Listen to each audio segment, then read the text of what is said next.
Hello c'est Dia et bienvenue dans cette nouvelle vidéo. Alors aujourd'hui on a pas mal de choses à parler dans un temps très court. Donc du coup on va commencer par une petite news, les fusions serveurs et enfin le watermark, tout du moins ce qui se cache derrière le watermark et l'expertise. Allez c'est parti.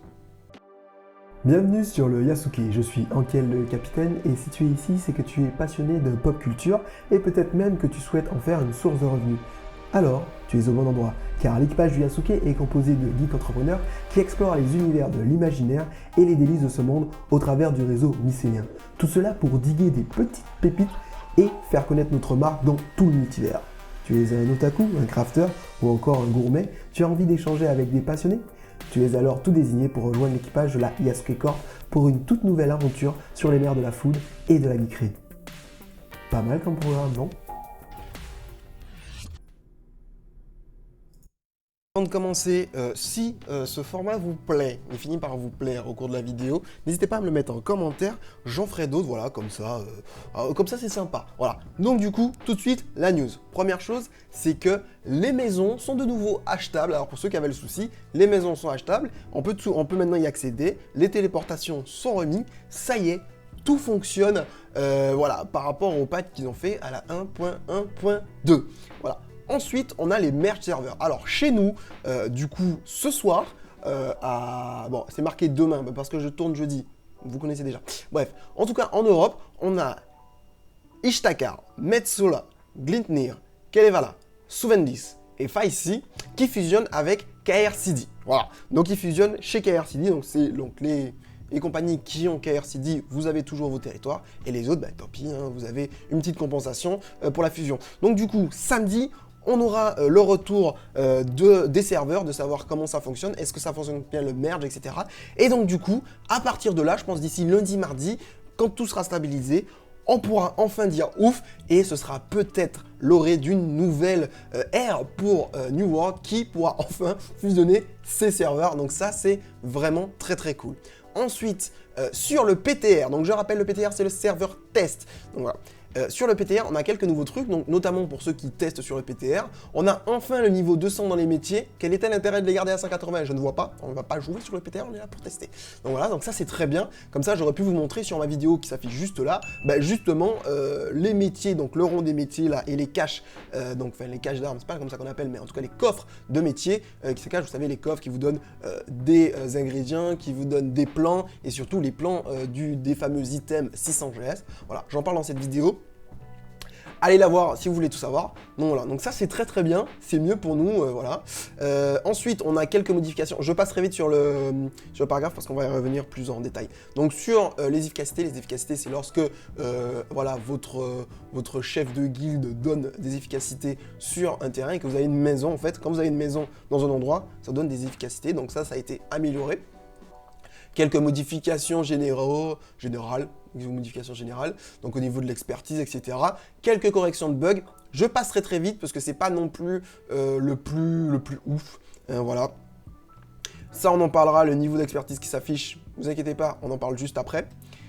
Ce qui nous intéresse, c'est les changements donc du coup de Gyps. Donc on a ils font déjà des changements sur ce système qui n'est même pas encore sorti. Donc c'est très très bien, ça s'accélère le PTR. Donc du coup on a un nouvel gyps de diamant qui sort. La nouvelle gyps de diamant sera pour les événements. Ça c'est très très bien. Pourquoi? Vous allez voir. Parce qu'en fait, justement, par exemple, dans le festival de convergence hivernale, donc qui arrive certainement la semaine prochaine, le temps qu'il règle tous les problèmes, lorsque vous allez sur l'arbre de la convergence prendre un cadeau, eh bien, vous allez avoir une gyps. Donc du coup, justement, la gyps de diamant, j'imagine que c'est pour ça qu'ils ont fait ça. Donc c'est-à-dire que chaque événement, vous allez avoir des gyps qui va vous permettre, donc on le rappelle, les gyps, ça permet d'augmenter son expertise. Voilà, l'expertise. Vous savez, le gros dossier qu'on parle juste après. Donc voilà, chaque jour, vous allez pouvoir avoir une gyps de diamant, et donc ça c'est très bien parce que ça va augmenter petit à petit votre watermark, enfin, votre expertise. Ensuite on a une réduction du coût de fabrication des gyps, merci, parce que oui, pour ceux qui ne savaient pas, fallait payer pour avoir les gyps, donc pour augmenter son watermark expertise, faut payer. Donc ils ont réduit énormément le coût, parce que c'était déconnant, hein, franchement, fallait pas abuser. Voilà, ils se sont dit qu'on a déjà assez ponctionné les pauvres joueurs, donc On va réduire un petit peu ça. Réduction de la potion d'harmonisation Topaz Gypsum. Donc ça, c'est un truc pour encore avoir des gypses. Donc là, on est surtout du gypse. Donc on fera peut-être une petite vidéo d'ici janvier, le temps que tout ça se mette en place, pour pouvoir tout bien comprendre sur les gypses. Ensuite, ils ont... donc en fait, ça permet d'augmenter en fait tous ces changements-là. Et même tous ces changements-là en tout cas, permettent d'augmenter le nombre de gypses que vous pouvez avoir par jour et donc du coup d'augmenter plus rapidement votre expertise. Donc ça va un peu mettre de l'eau dans le vin de ce que je vais dire après, mais bon, ça reste quand même salé. Ensuite, on a ils ont mis un minimum et un maximum sur les gypses obtenus sur les boss de donjon, donc ça c'est très bien. Apparemment c'était complètement aléatoire avant, donc ça c'est pas mal. Et voilà, et donc du coup, bah, pareil, ils ont fait que c'est après, donc les gypses étant récompense à la fin de l'événement, et non plus donné dans une cache, voilà. Donc il y avait 2-3 petits problèmes par rapport aux brèches, etc. Donc ça, c'est des bugs qui sont réglés. Donc c'est réglé avant la sortie sur les mondes officiels. Donc du coup, ça c'est très bien, c'est à ça que sert un PTR. On va rentrer tout de suite dans tout ce qui est expertise. Donc du coup, boum, on va directement in-game sur le PTR. Donc voilà, on y est. Donc normalement, vous voyez là, voilà, l'affichage de l'expertise. Maintenant, l'expertise est bien séparée du gear score, donc du score d'équipement. Là, vous pouvez voir que par exemple, ceux qui ont vu ma vidéo, vous avez vu quand vous avez un 519, c'est parce que j'ai ouvert justement une boîte avec justement ce petit gantelet qui est 519 et donc du coup mon expertise est montée à 519, donc ça c'est très cool. Maintenant vous avez l'expertise qui est affichée, donc ça c'est très cool aussi, mais ce qui est moins cool, c'est l'expertise en elle-même. Et oui, parce que je vais vous expliquer un petit peu un truc, pour ceux qui font un peu du game design, etc. Ce qu'il faut bien comprendre, c'est que l'expertise, c'est un moyen facile entre guillemets, parce que c'est compliqué quand même de mettre ça en place, d'augmenter le temps de jeu. Voilà. Pour tous les gens qui rushent, pour tout ça, ce n'est pas une critique, bien au contraire. Les gens qui rushent sont des personnes qu'on a besoin de pouvoir améliorer toujours plus les jeux. Donc, très bien. C'est pour leur donner en fait du grain à moudre. C'est une carotte en fait. Une carotte. Et le bâton derrière, ce qui fait mal, c'est la difficulté d'obtenir cette chose. Donc on a un bâton carotte, boum, on a un système de gameplay. Alors, c'est un peu facile parce que en fait, il y a plein de systèmes qui sont bien plus intéressants et surtout, ça va créer une fracture entre les gens qui jouent beaucoup et les gens qui jouent peu. Alors, c'est vrai que par exemple en PvP ou quoi, cette fracture ne va pas être hallucinante parce que quelqu'un qui a un bon skill, et c'est pour ça que New World c'est très bien, parce que comparément à par exemple d'autres types d'MMO qui ne sont pas des actions RPG, mal à dire, et qui donc du coup ne profitent pas du skill de la personne, c'est voilà, c'est plus complexe, voilà, c'est plus complexe de pouvoir augmenter ça. Mais on se remet en full, comme ça, c'est plus simple de discuter. Donc du coup, on a cette espèce de séparation entre les joueurs qui jouent énormément et les joueurs qui jouent moins. On va pas forcément le voir énormément sur les champs de bataille si vous êtes bon, si vous avez du skill. Et ça, c'est un atout qu'a New World et qui n'a pas d'autres jeux qui pourraient utiliser le même système. C'est que le skill quand même rentre en compte. Voilà, le skill cap des armes, etc. permet de lisser un petit peu ce problème qu'on a avec ce système d'expertise. Alors, je vais vous expliquer un petit peu en quoi ce système d'expertise en fait fait appel à vos plus bas instincts. C'est en fait qui fait appel à un système neuronal de récompense, comme je l'ai dit, bâton, carotte. Récompense par rapport à quelque chose de dur. Avant, l'expertise, c'était quelque chose d'assez dur à faire, c'est toujours dur, mais voilà. L'expertise, c'est quelque chose d'assez dur à faire, et ensuite, vous avez une récompense qui est donc l'augmentation de votre point d'expertise. Voilà. Alors, du coup, en plus, avant, c'est pour ça qu'ils ont rajouté ce système aussi de petits chiffres violets. Là, on voit directement le chiffre se mettre en place, on voit le chiffre s'afficher. Donc du coup, on est d'autant plus « Oh, mais c'est génial! Mon gear score, il augmente !» Allez, votre cerveau, il fait « Pipim ! J'ai fait beaucoup d'efforts, j'ai une récompense. » Dopamine, voilà. C'est un système qui est assez connu, c'est comme le système d'ouverture des coffres. D'ailleurs, le système de gypse là qui a été mis en place, c'est un système un peu gacha quoi. Vous ouvrez votre coffre, vous avez une chance d'avoir une gypse et oh, j'ai une gypse, génial. Même moi, je suis tombé dedans. Enfin, moi je kiffe ouvrir ces coffres de gypse. Voilà. Bref. Et donc du coup, c'est vraiment un système qui fait appel à votre récompense, votre système de récompense neuronale. Ensuite, ce qu'il faut bien comprendre, c'est que voilà, le bashing de mode, c'est quelque chose de compliqué. Voilà. Donc il fallait montrer, fallait montrer aux gens, bravo, vous avez une récompense. Donc le bashing de Mog est certes moins compliqué parce que c'était l'un des seuls moyens de faire augmenter son watermark. Ils ont mis d'autres activités, donc tout ce qui est faille, tout ce qui va être déferlante, tout ce qui va être boss, donc ça reste du farming de mob, hein. Mais ils ont mis ces jolis gyps là, ces jolis petits chiffres qui augmentent petit à petit, et gling gling gling gling gling, on se retrouve dans le même système qu'on a dans les systèmes compétitifs et dans les systèmes, on va dire, les nouveaux systèmes de jeu qui augmentent artificiellement le temps de jeu. J'ai deux gros problèmes avec ça, et je vais vous expliquer pourquoi, parce que en soi, c'est pas un problème. En soi, lui-même, augmenter artificiellement le temps de jeu, ce n'est pas vraiment un souci, mais c'est plutôt la façon et ce que ça induit. Première chose, on a eu beaucoup de remarques en disant que oui, mais il faut pouvoir mériter le plus gros stuff. C'est faux, parce qu'en fait, on le mérite forcément, on joue, donc on le mérite en fait. C'est ça le truc. Par exemple, on a eu le problème avec les métiers, farmer son armure, beaucoup de gens ont dit « Ouais, mais si tu achètes l'armure, c'est trop facile ». Non, c'est faux.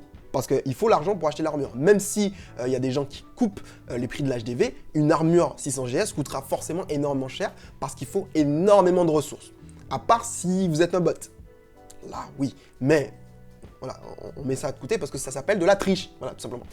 Donc du coup, il faut de l'argent. Donc cet argent, il tombe pas du ciel la plupart du temps. À part si vous avez fait de l'exploit, mais ça c'est encore un autre souci, c'est de la triche. Donc du coup, il tombe pas de nulle part. Ensuite, on a eu, oui, mais un mec, il peut demander aux gens de farmer, et bim, 10 armures, 600 GS pour tout le monde. Oui, c'est le principe d'une guilde. Enfin, c'est de l'entraide, voilà, on va farmer, il y a un mec, il a le bon, hop, et on le fait. Et en plus, avec le système d'avoir, justement, il faut avoir 200 dans les métiers de transformation pour pouvoir faire les plus grosses ressources, hein, vous savez, Asmodium, etc. Vous pouvez en faire que 5. Donc du coup, on est obligé, les autres sont obligés de monter leur métier. Donc du coup, ça réduit encore plus ce que peuvent faire les crafters, en fait. Vous êtes tous obligés d'être crafters maintenant. Donc, au final, c'est pas du tout intéressant, en fait. C'est nul, en fait. C'est nul parce que ça réduit l'entraide. Donc du coup, tous ceux qui pensent ça, je suis désolé qu'on vous a peut-être induit en erreur, mais non. Le gear score, l'expertise, n'aide pas à ça en fait. Le fait de réduire le gear score par rapport à votre expertise n'aide pas du tout parce que en fait, ce que ça va faire, c'est que chacun va crafter son armure. Voilà. Et ceux qui ont l'argent vont acheter et ensuite bah, ils feront le bashing, le déferlant et tout ça. Et là arrive mon deuxième point, c'est qu'en fait, on n'avait pas besoin de vous, les devs ou les gens qui ont mis en place ce système-là, pour pouvoir faire ces activités-là. On faisait déjà des déferlantes, on faisait déjà des fights, on faisait déjà des donjons. Vous n'avez pas besoin de nous mettre une carotte en fait. On est là pour jouer. Vous n'avez pas besoin d'absorber notre temps de jeu. En fait, c'est plutôt ça qui m'embête, c'est qu'on infantilise le joueur. C'est-à-dire que là, on est en train de nous dire, ben voilà, faites ça, parce que sinon vous n'aurez pas votre expertise niveau nanané. À la base, l'expertise, normalement, on n'est pas censé bloquer le joueur, on est censé lui donner des bonus, pas l'inverse. D'ailleurs, pour tous ceux qui disent que oui, l'expertise, c'est aussi pour dire que tu as un certain contrôle du jeu, etc., que tu as fait beaucoup de temps de jeu, on a les armes, on a le système de maniement d'armes, hein, vous savez, level 20, etc., qui est ça. On aurait pu tout simplement mettre le même système qu'ils ont rajouté à l'heure actuelle sur les métiers, c'est-à-dire que au-delà de 200, en fait, votre métier est infini et en fait, vous avez des récompenses à chaque fois que vous passez un palier. Pareil, une arme, vous avez une récompense ou un bonus de dégâts, éphémère ou pas. Voilà. Vous pouvez avoir je sais pas moi, peu importe, un bonus qui vous permet donc du coup d'être encore plus fort parce que vous avez la maîtrise totale de votre arme. Et pareil pour les armures, pareil un bonus, mais ça c'est fait par exemple si vous avez fait, je sais pas moi, si vous avez reçu beaucoup de dégâts en PVP, en donjon et en déferlante, ou au contraire que vous avez donné beaucoup de dégâts. Voilà, et vous donnez un bonus, comme ça vous augmentez votre... on peut appeler ça l'expertise aussi si vous voulez, hein, de l'armure et de l'arme. Et là, c'est un bonus, ce n'est pas un malus, ok? On ne bloque pas le joueur, on l'aide, on lui dit va de l'avant, vas-y. Et c'est plus le problème, voilà, parce que moi, j'ai fait depuis quelques temps du game design, et mon problème, il est là. On oblige et on ne donne pas la possibilité de s'améliorer, d'être toujours plus fort, etc. Et pareil, ceux qui disent oui mais les bonus, ça peut déséquilibrer le jeu. On peut mettre des bonus minimal, hein, parce qu'en fait, au final, c'est ça. En fait, on a un bonus, on a un truc maximal, et nous, on le réduit pour qu'on puisse arriver à ce maximal-là.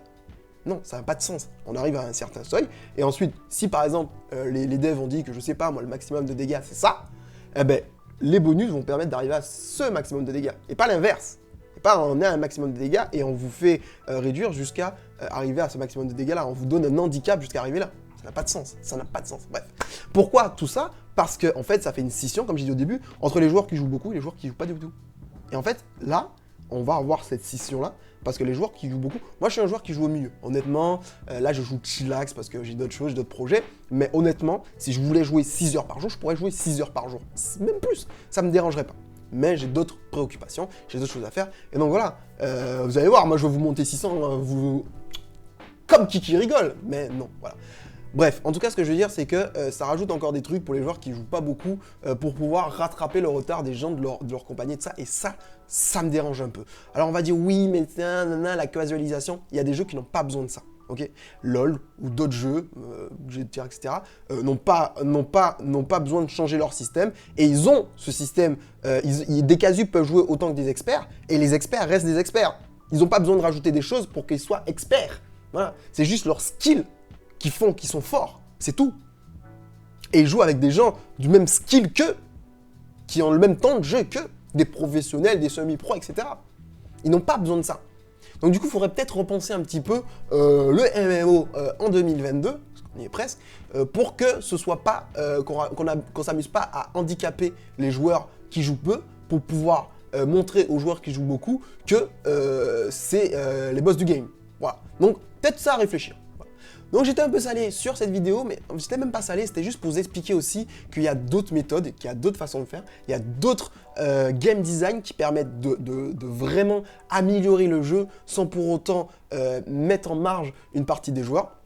Voilà, j'espère que cette vidéo vous a plu. Si elle vous a plu, un petit pouce bleu, un petit abonnement. Si vous voulez plus de vidéos New World, oui, vidéos de qualité. Voilà, si ce format vous a plu, je vous ai dit, vous mettez en commentaire. Je vous laisse avec les vidéos qui sont là, on a plein. Petite playlist New World, voilà. Et vous savez, comme d'habitude les Samas, on se dit à plus tard.